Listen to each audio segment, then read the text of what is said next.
上级交代给他任務的時候，已经跟他说的清清楚楚，箱子在人在，箱子不在人命也不在。他不知道是什么东西啊，但是他猜也能猜出来这里边是金子呀。你想这么点一小箱子，提起来有8斤重，傻子也知道这里是金子，他就一想完了，党中央的经费被我给弄丢了。突然有个年轻人就跟他说：“哎，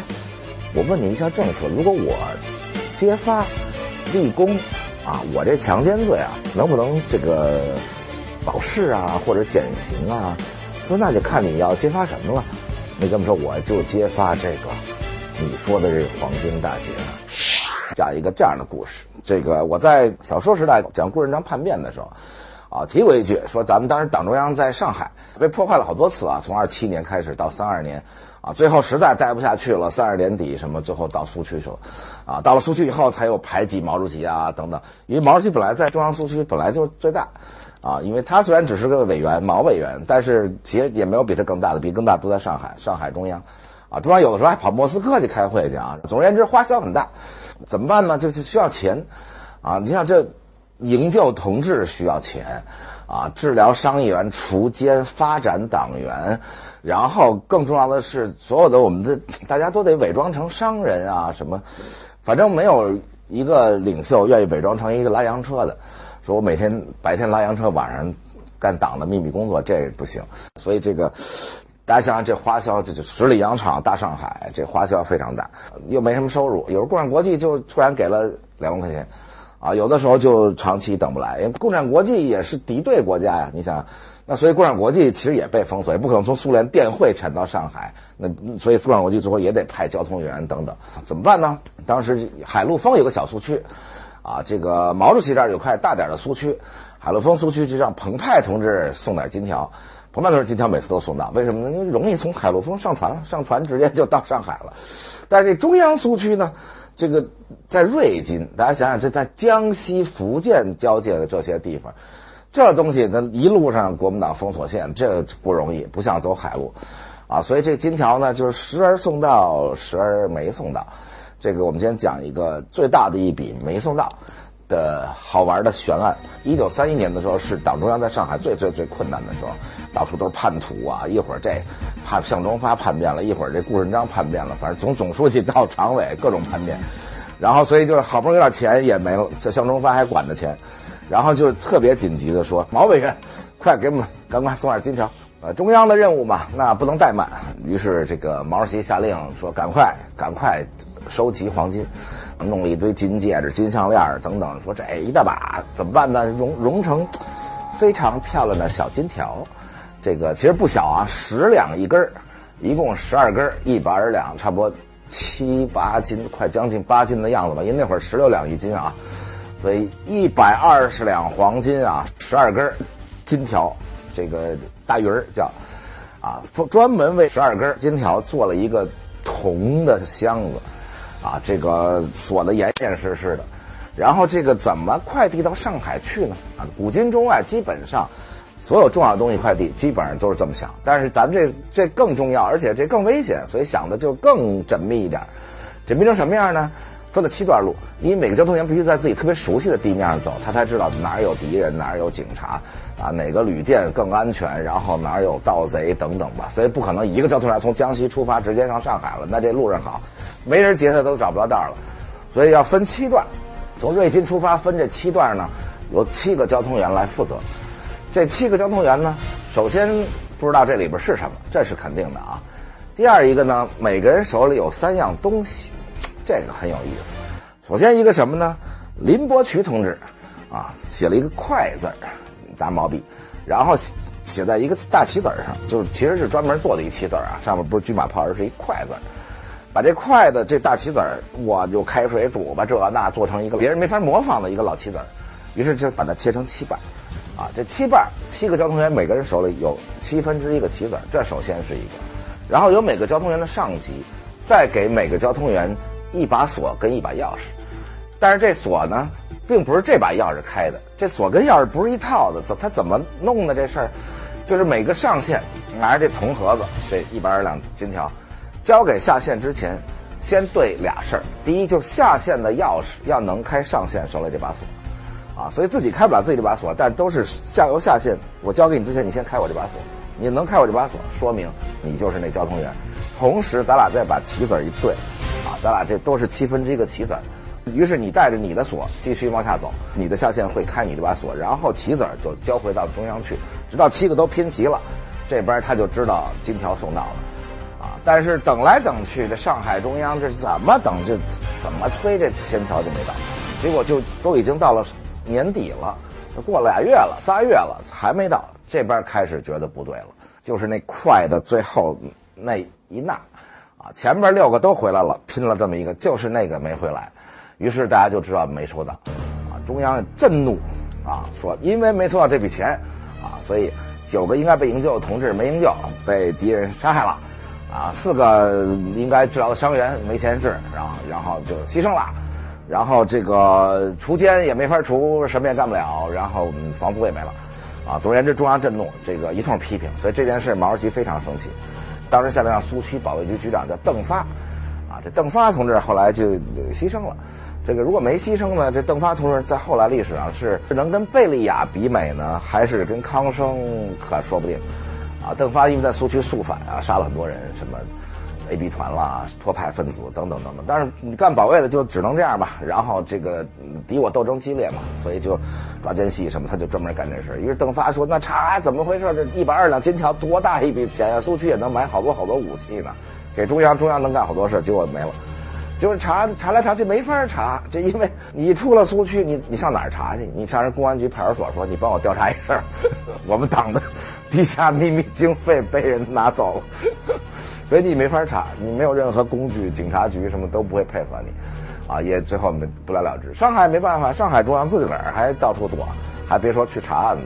於是最後也沒查下去，直到後來上海中央越來越不行了，最後就沒辦法立足，最後就到蘇區來了。才有了什麼王明啦、博古啦，這些故事大家都耳熟能詳，我就不講了啊。總而言之，這件事毛主席一直記在心裡，一直記了18年。18年後，這剛剛中華人民共和國成立了，這10月1號才成立，緊接着11月就下令說要查這案子，說我必須得知道當年我挨那批評不能白批評，說這到底這金條去哪兒了。於是這樣子，這不最後到上海這兒沒的嗎？因為前6個棋子都回來了，說明前6段都沒問題。那最後一段呢，是從松江到上海，那就歸上海查吧。松江當然現在是上海的了，當時還不叫上海。松江當然屬於蘇南行署，說可是蘇南行署這警力不行，還是上海這老偵查員多，說那就歸上海查。上海專門成立了叫悬辦，就是歷史懸案辦公室。這個懸辦一共分5個組。這5個組，其中第3組專門查這個黃金大劫案，就是這到底金條去哪兒了？其他幾個組查什麼軍統、中統之類的，就先不說了啊。總而言之，4個老偵查員給叫來說，你們負責這事兒於是這4個人就開始想說，這18年了，給我們的總共就2頁紙，就是卷宗拿來先看看卷宗吧。一看卷宗就2頁紙，說當時就是有這麼個棋子兒，然後就是有鎖跟鑰匙。然後這紅箱子長啥樣，裡邊120兩黃金，完了啥也沒有。說這怎麼辦呢？行吧，想半天說那就這樣吧。林伯渠當時是蘇區的相當於財政部長，49年底的時候已經是中央政府的秘書長。說那給我們開這條線，既然是主席親自督辦案子，那我們得見林了，見林伯渠先問問他。於是到北京，林伯渠也很重視。林伯渠說這事兒我一直記在心裡，必須得把它查出來。然後說，那您給我們一線索呀，這頭一個交給了誰？那您先告訴我們第一個人。林伯渠說，這第一個人是高自立的警衛員這個你們去問高自立吧。高自立我們這姓高的，其實當時在蘇區的時候是位置很高，後來也不知道為什麼能力不行，犯點錯誤，總而言之後來沒混好。那個時候在蘇區已經是3軍團的政委，3軍團政委就是如果正常的發展下去就是元帥。但是呢，後來就越發展越不好，最後到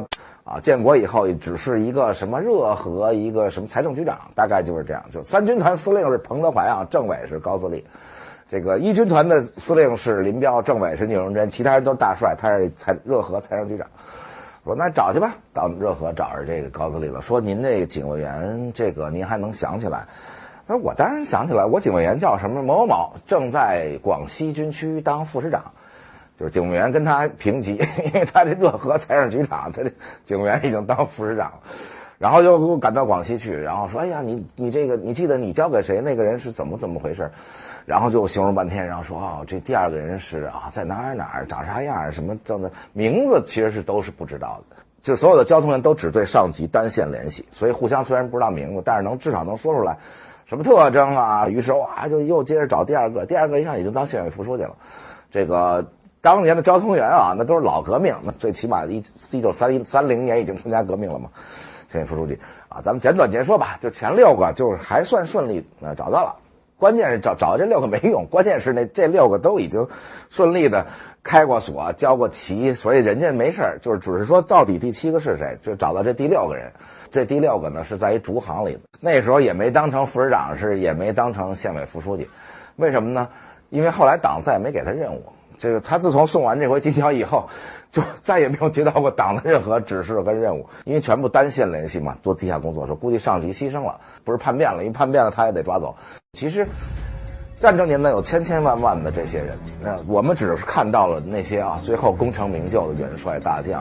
啊，地下黨出身的市委書記，那沒看到這個其實也為黨工作了，冒着生命危險工作了幾回，最後就沒人跟他聯繫。建國以後他還去政府說我老革命，人說那你我們有規定啊，脫黨10年以上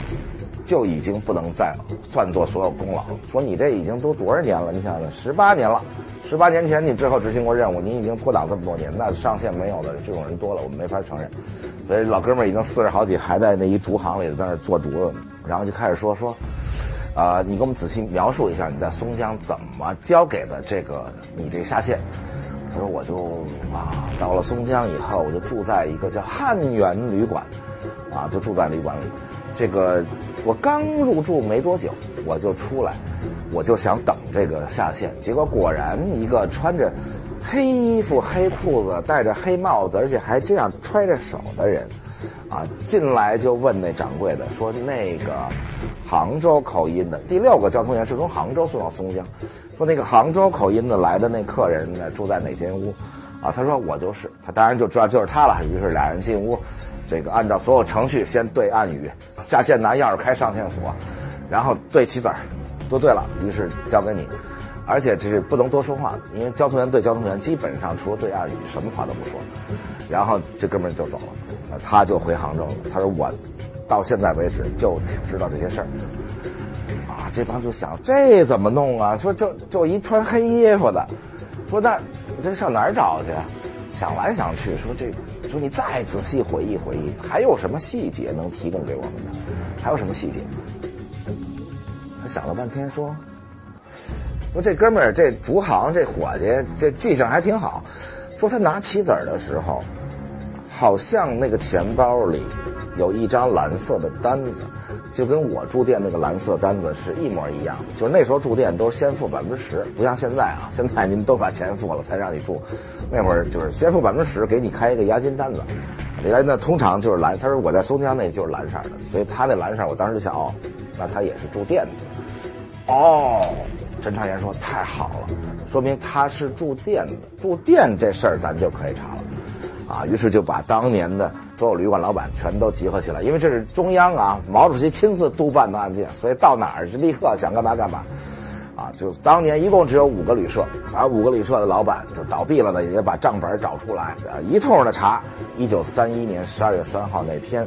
都有誰住過？那時候不像現在人多現在去松江一天可能8萬人住那兒。那時候，整個松江是一很小很小的小城鄉，就這5家旅館，而且查來查去發現什麼呢？一共就住過3人，這除了這位以外，就是一對老夫婦。然後說那這是為什麼呀？說這人還揣着手，沒背包，可見他一定是住在什麼地方了。他肯定不是本地人，因為那城鄉特別小。他如果是本地人，他進來的時候，那旅館老板跟伙計肯定認識他，因為那時候的那中國那種小小的小鎮，大家全都互相認識。做竹子这哥們姓劉這劉師傅回憶說，那個老板和伙計都不認識他，那就說明他一定是外地人，而且當時是關城門的，那個年代，你想想戰火紛飛，各種128那抗日戰，他回憶的那個時間是已經關了城門的時間，他一定住這裡頭了。他首先他不是本地人，第二已經關城門他出不去，第三他沒背包他自己揣着手來的。於是說繼續找，於是整個松江的公安局在他们的命令下，把所有街道主任、什么街道大媽、朝陽群眾，全都給集中起來，說回憶一下18年前的12月3號，誰家有客人來。啊，這我天，所有人就開始發動，整個松江城就開始回憶，說18年前12月3號也沒年也沒節，所以也沒幾個人來。那時候鄰居關係都特好，就大家能互相都能回憶出來。回憶了半天，說我們家住過人，但是那是我表姐，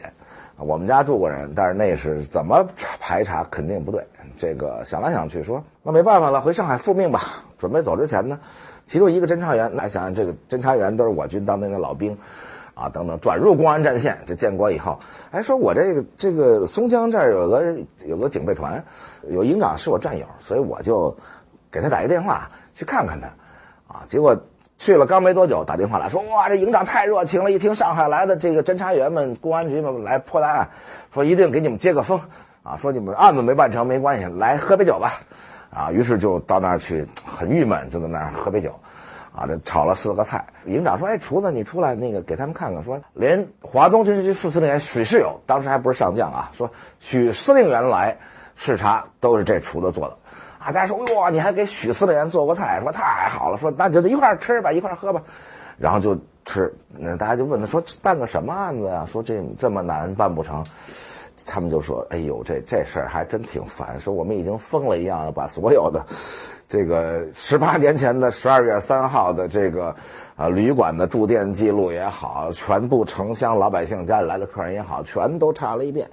說就是找不着有一個外地人來這兒。我們猜，以中共當時的能把這麼重要的任務交給他的這種級別的交通員，那一定都是特別靠譜牛的。”一定不是生瓜蛋子，說他一定提前3天就來，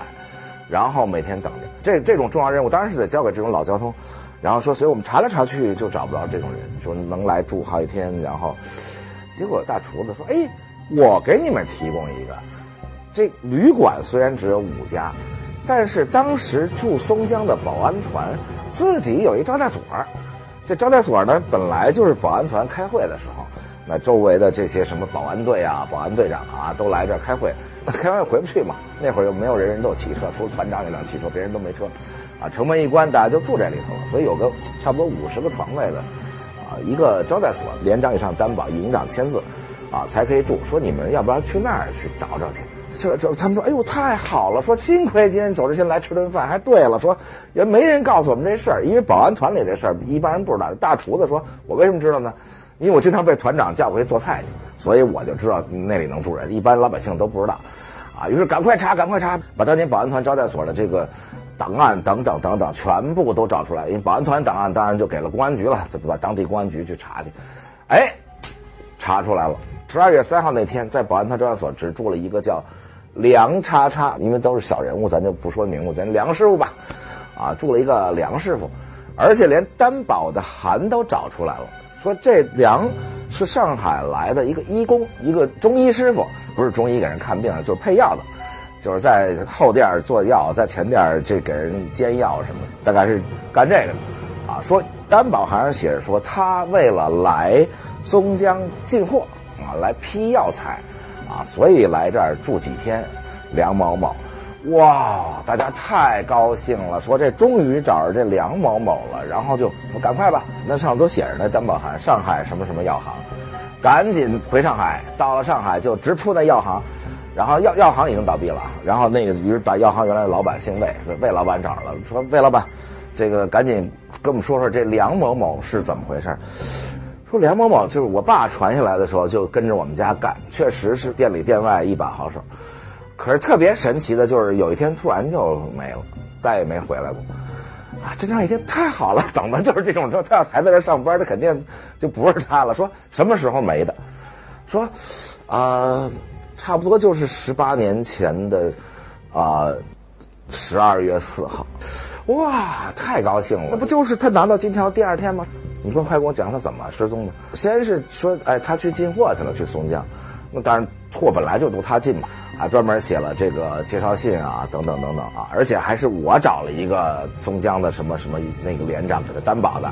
啊，所以就他進貨回來以後，早晨9點鐘按時來上班來了，然後喝了一口茶以後，很平靜的就跟我們說我稍微有點不舒服，我想回家歇一會兒，這出差有點累，啊，這個下午下班之前我一定回來，因為他是裡裡外外都得靠他嘛。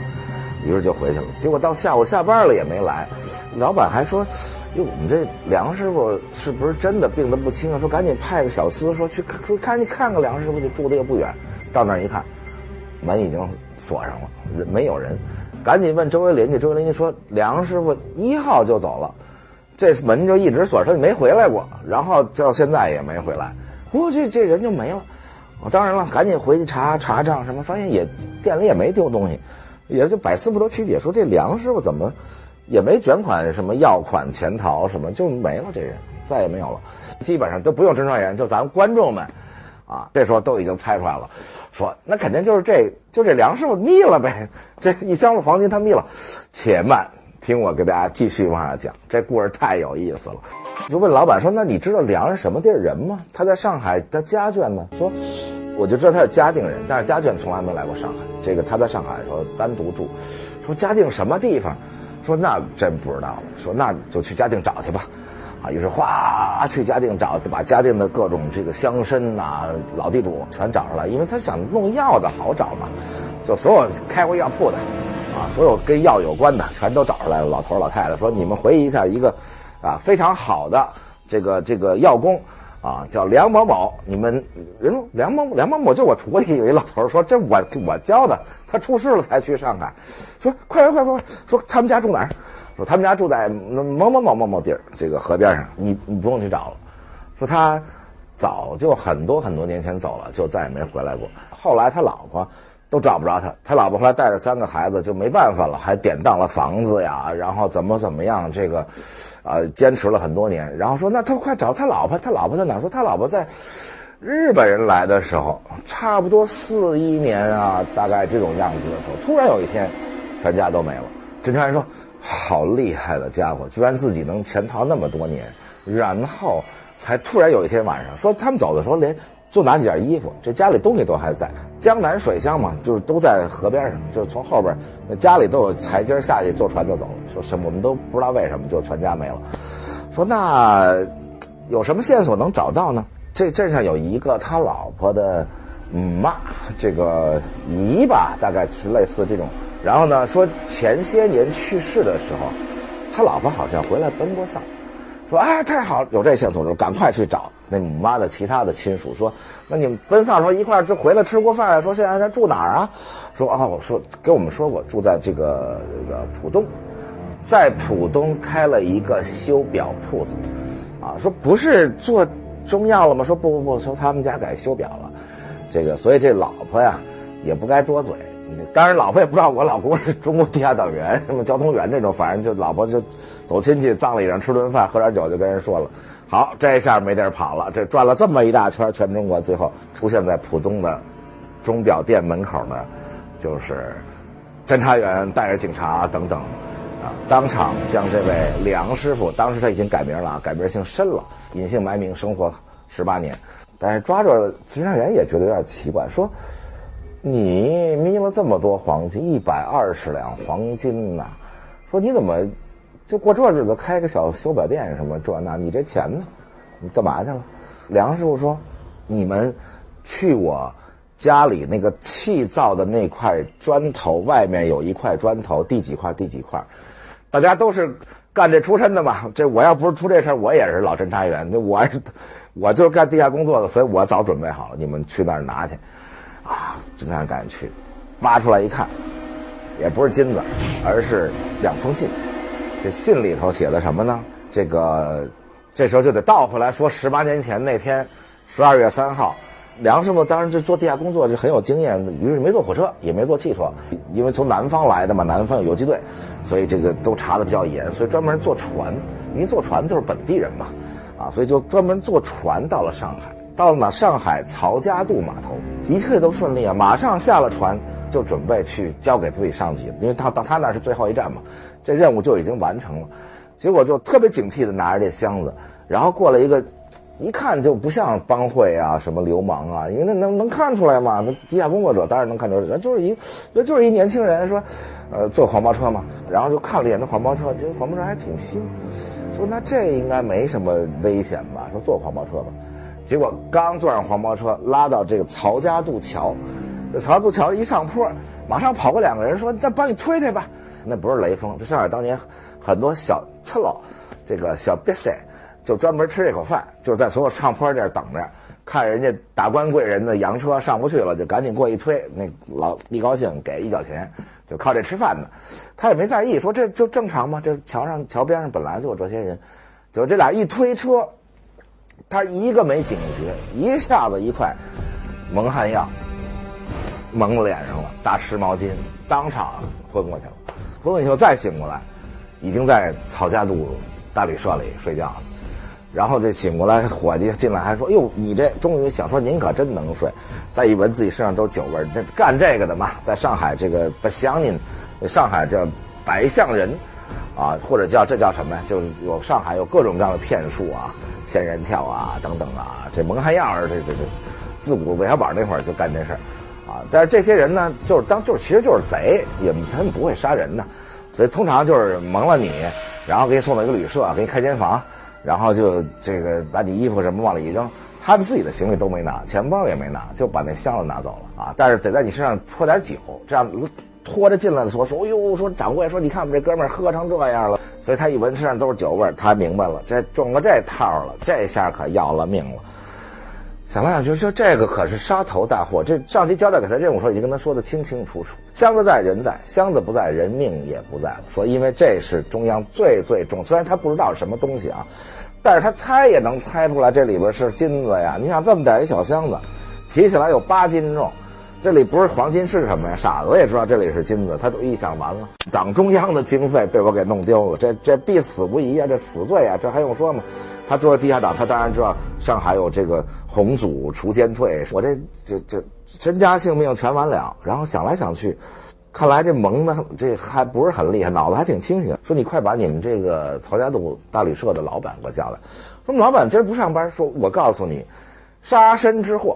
今天你這老闆不來，明天這夷為平地。你趕緊給叫來，我這救他呢。啊，於是說啊，這是那就我把老闆叫。老闆急急忙忙說出什麼事，說我丟了啊120兩黃金啊，但是呢我也不跟你說我身份了。總而言之，我如果逃不了，你們也都逃不了，就是在你們這旅社裡幹的，你們這跑都跑不了，全都沒命啊。所以呢，你給我幹個什麼事呢？你給我寫證明，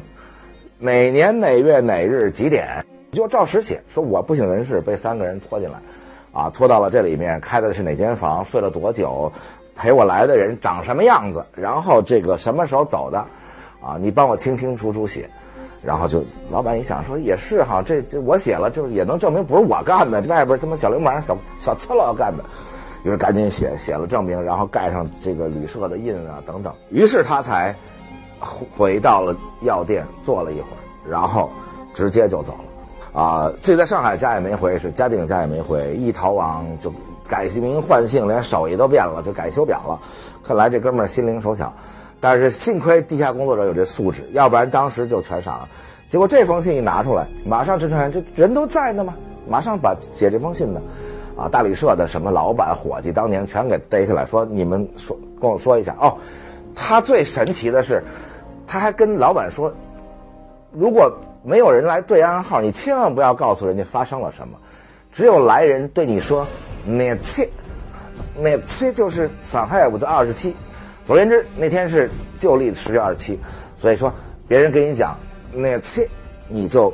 給別人如實講是怎麼回事。如果沒有人對這個暗號，你就跟誰也別說這事啊。所以先把這幫人抓起來問上就不說，然後最後偵查員說那次啊，是他派來的，然後就如實一說。是怎麼着？後來想來想去，偵查員覺得傾向於相信這是真的。說這人不可能說拿了120兩金子就不花吧，是吧？而且玩出這麼大一事，老婆孩子都不要10年，那要發財幹嘛呀？是吧？所以想來想去說，那就算相信你吧。本来都抓着他，這事兒都結束了，那象棋子兒也在，什麼都在，人在赃不在。說那这現在再從頭再追，說那怎麼辦呢？說這樣吧，曹家渡那兒的周圍的所有警察，當年的18年前全给找出来。反正这个中央督办的这个大案啊，毛主席被冤枉的案子，大家想想这多严重。所以上海公安局全体出动，把当年18年前在曹家渡一带周围的所有的警察，旁边还是法租界啊，法租界里的巡捕什么什么这那全部都弄来，说你们回忆一下，这个18年前在曹家渡抓没抓着过专门靠蒙汗药这个作案的这些匪徒，然后这个有跟这黄金有關的。大家說蒙汗藥當然是抓着不少人，但是沒有這黃金這事我們可從來沒聽說過。所以問來問去，怎麼死活也問不出來個所以然啊。最後說那怎麼辦？說那就行，都先回去吧。說那我們再想想怎麼辦。想來想去說這個事兒到這兒就斷了，都這麼大的辛苦，都春節都沒回家，最後就弄到這兒就斷了。然後就開始那個懸辦就開始告訴他們說，其他幾個組都已經破了案了啊，你們是並列倒數第一。哎呦，給急的，然後這對毛主席黨中央也交代不了，是在自己這個懸辦內部也排最後一名，大家焦慮的不能睡覺。哎，結果在這時候也不是怎麼這麼巧，就是一個老巡捕，就他們不是把這些巡捕都找來給人開會，給人講這黃金大劫案，然後說你們這老巡捕這當然自己也不知道，可是老巡捕正好因為一個別的事牽連。那你想你在舊社會當過巡捕，那有的事牽連你，黃金榮、杜月笙，哎，什麼事反正總而言之給關提籃橋去了啊。在這提籃橋監獄裡沒事閒的就跟人聊天唄，老巡捕，其中就跟人聊起了這個事兒啊，說這事兒也挺有意思的，前兩天還有人把我找去說呢，等等等等。然後這個突然有個年輕人就跟他說，哎，我問你一下政策，如果我揭發立功啊，我這強姦罪啊，這個10年能不能這個保釋啊，或者減刑啊？說那就看你要揭發什麼了。你揭發大案，當然立大功。說你說吧，你要揭發什麼？我來幫你想想。那哥們說，我就揭發這個你說的這個黃金大劫。說啊，說你知道這事兒？說你快給我講講。這哥們姓白，富家子弟啊，爸爸呢是這個玩摩托的，就是賣摩托、修摩托的，所以家裡還挺有錢。啊，這個原來家裡有一輛不錯的啊黃包車，緊接着爸爸發點財就買輛這個二手汽車，於是黃包車就沒用，他就自己玩。他媽那邊的遠房表哥沒什麼錢呢，就經常來他們家蹭蹭吃蹭蹭喝。這個結果有一天突然跟他說你能不能把這黃包車借我2天啊？說你看你們家現在有汽車了，這黃包車也不太用。說我呢生活的又緊張。就要不然你把黃包車借我出去拉幾天，這個我拉車我還是會的啊，什麼老來你們家蹭吃蹭喝，我去拉幾天車啊。他說我回憶了一下，他借車那幾天差不多就是你說的啊，那時候18年前的這個冬天的時候，因為冬天我是能記得的嘛。而且呢你說這仨人作案，這個他們還真的就是仨人，因為他們練這黃包車的時候拿我當客人，我坐那車上我看見過他們仨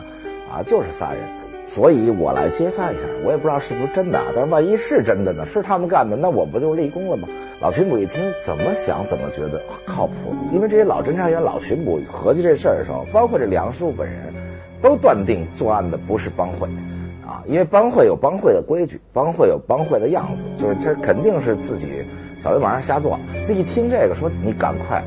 告訴我你表哥叫什麼，在哪裡？我表哥就在上海呢，說。而且這個後來也不是怎麼越做越好，開始拉車，後來車還我們了，後來就開始開店了，像現在在上海有2店，啊，那個時候還沒公私合營呢啊，那時候剛解放，那在上海現在有2店，城隍廟有一個，什麼哪兒有一個，哎呦，一聽說這剛復合，這快，帶我去你表哥那兒，到那兒把表哥咣嘰銬住，馬上把梁師傅叫來，說梁師傅認識這人，梁師傅一看就是他，這就是當年的曹家渡。啊，拉我那人說那太好了，那就逮着了，錢也符合。說你看你還開倆店，你說另外2人在哪兒？然後於是帶着就去抓，啊，先是抓着一個，而且這一個家裡還真有沒花完的金條。他們仨一人分了40兩黃金，那哥們兒沒花完，在家裡給搜出來了，於是也逮着了。這第3個人還挺有意思，這第3個人後來就參加了幫會，一開始是河邊小村佬自己瞎幹。啊，幹着幹着就參加了杜月笙的青幫，青幫也就是抗日啊，參加杜月笙青幫以後，在抗戰期間還參加了鋤姦隊，參加雛艦隊的時候還把金條留給了他媽，而且在抗日戰爭就是雛艦隊中間的戰鬥中犧牲了，還為國犧牲，這一個小粗佬居然也能幹出這種事兒來，所以這日本人一來，這完全是另外兩回事了。所以第三個就已經死了啊，但是金條起出來了，就在他媽那儿，他媽說他上前線之前留給我的，那就在這兒了啊。於是至此真相大白，一個最最驚心動魄的快遞故事讲完了，結局就是這兩位都死刑。你偷了毛主席的黃金，你想這還了得？梁師傅呢10年，那時候沒有玩忽職守罪啊，也沒有什麼瀆職罪這種，那時候叫歷史反革命。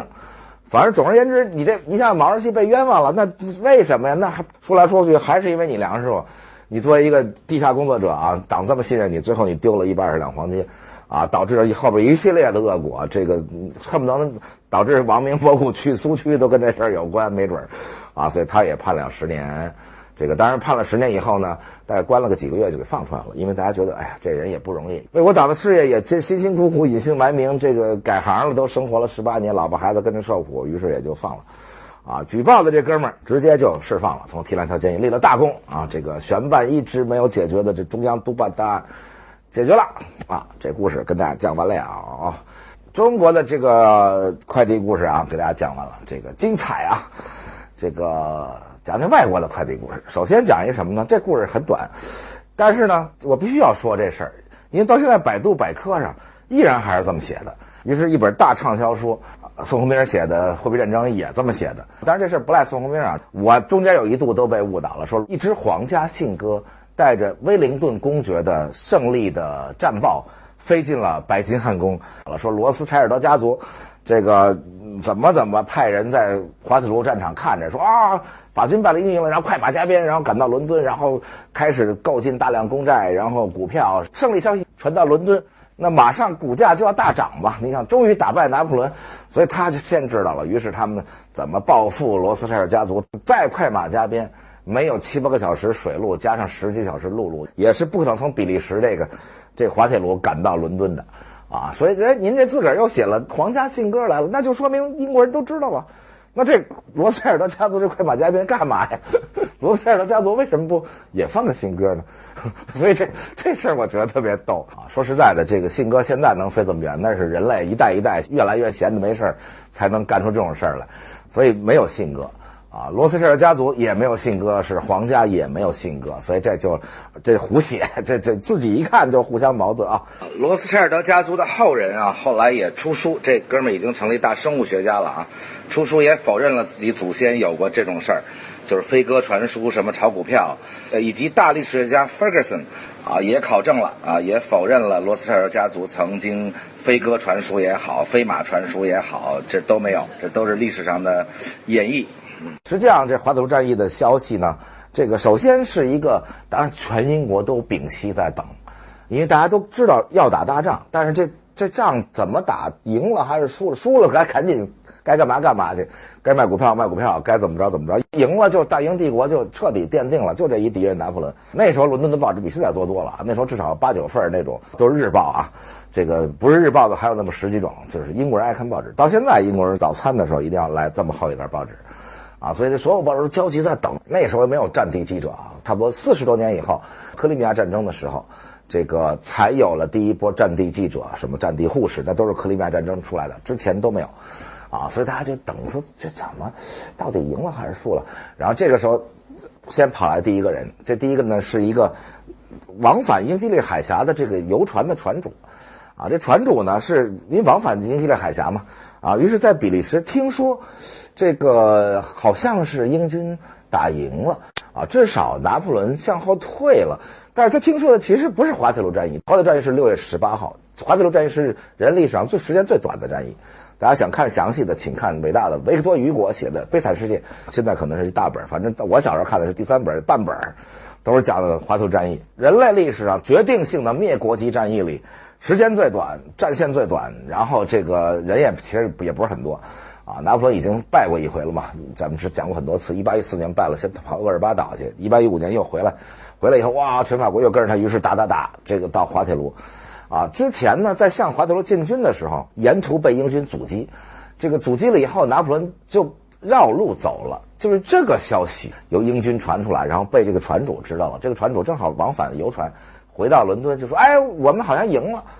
哇，所有報紙都疯了，说啊我們贏了，就開始登号外加印等等，所有報紙都多賣了10幾倍那天，然後全倫敦狂歡。結果這好景不長，剛剛這兒說贏了，緊接着又傳来消息，這回呢是一個下院議員，這議員呢正好在比利時旅行碰見威灵頓公爵了。这他虽然不是公爵，他也是 knight 就是骑士吧，武士大概是这样，就是也是個爵位，但是不是 duke 是上面就已经是王了，所以威灵頓公爵是公爵，这丘吉爾他们家是公爵，但是他也是下院議員，說哎，我告訴你們沒那麼回事，我剛碰見威灵頓公爵了，而且我就剛回來，就差不多都是1天以後到啊。這個時候其實華特戰役早打完了啊。19號先傳來的消息是說的其實是14號的事，14、15號的事，所以大家以為勝利了呢。然後那18號打的仗嘛，等20號的時候，這個傳來的實際上是17號的消息，都是晚了3天。這議員說17號我碰見這個威靈頓決戰還沒開始呢，什麼就贏了？說只是我們阻擊了一下敵人繞路。哇，於是大家好失望，